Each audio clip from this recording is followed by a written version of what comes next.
अस्सलाम वालेकुम, सत श्री अकाल, केम छो। नमस्कार का जो एक तरीका है वो पूरे हिंदुस्तान को अंदर ले लेता है। सेक्युलर कंट्री है, सेक्युलर लोग हैं, बस यही मान के मैं अपना हर प्रोग्राम स्टार्ट करता हूं। और फिर आपने मुझे शुरुआत में नमस्ते कहा।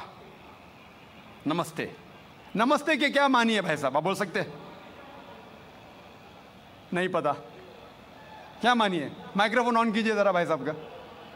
नमस्ते मतलब मैं सर झुका के मैं आपको नमन करता हूँ। हाँ, सर झुका के आप मुझे नमन करता हूँ। नमन करता हूं। सर झुका के, सर झुका के मुझे नमन करना शिर्क है, हराम है, प्रोहिबिटेड है। आप मेरे सामने भी सर नहीं झुका सकते, चाहे आप मुझसे मोहब्बत करते हैं, चाहे आप मेरी इज्जत करते हैं, फिर भी आप मेरे सामने सर नहीं झुका सकते। सर झुकाना चाहिए तो सिर्फ खुदा के सामने, अल्लाह के सामने, और मैं खुदा नहीं हूं।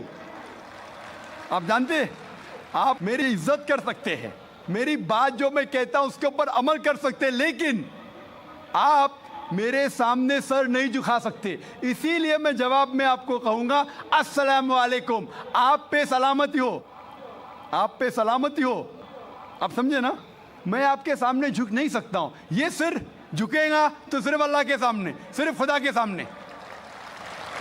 तो आपने बड़प्पन में मुझे कहा, लेकिन अगर गलत चीज कहा तो मैं वापस से जवाब नहीं दे सकता हूं, क्योंकि मैं जानता हूं जो लोग नहीं जानते वो ऐसे हरकत कर सकते हैं। मिसाल के तौर पे, 1 महीना पहले मैं जब बॉम्बे एयरपोर्ट पे था तो एक औरत, हिंदू खातून, मुझे पूछी कि आप डॉक्टर जाकिर नाइक है? आयु doctor Zakir Naik?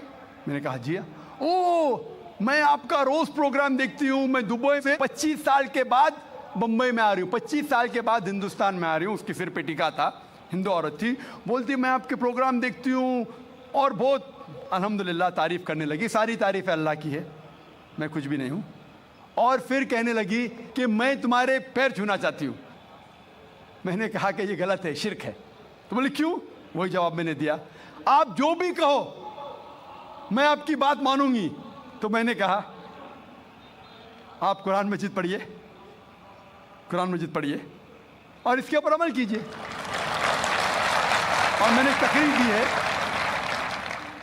Similarities between Islam and Hinduism, Islam और हिंदुइज्म में यकसानियत, और साबित किया है कि हिंदुइज्म में भी लिखा है कि आप सिर्फ एक ईश्वर की इबादत करना चाहिए, जितने ऋषि आने वाले उनमें मानना चाहिए, और मोहम्मद सल्लल्लाहु अलैहि वसल्लम में भी। तो आपको अगर कुरान और वेदा पे अमल करना चाहिए जो यकसा है, आपको एक खुदा में मानना पड़ेगा और आखिरी पैगंबर मोहम्मद सल्लल्लाहु अलैहि वसल्लम पर।